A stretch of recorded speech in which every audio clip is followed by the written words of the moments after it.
how to allow camera access in Snapchat. So if you want to allow the camera access in your Snapchat, then what you need to do is you can open up your Snapchat, and after opening your Snapchat, it might say you to allow the camera access. But what you can do is the other way is to open up your settings. Under settings, you need to scroll down and then go with apps. Under apps, go with manage apps, and from manage apps, you need to search for Snapchat. After searching for your Snapchat, you need to go with app permissions.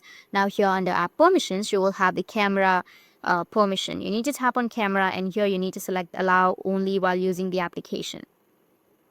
If you've selected ask every time, it will ask every time that if you want to allow the camera access or not.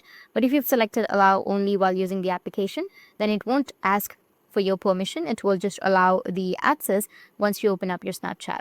So in this way, you'll be able to allow access in your Snapchat of your camera. And if you have any questions, feel free to comment below. Thanks for watching.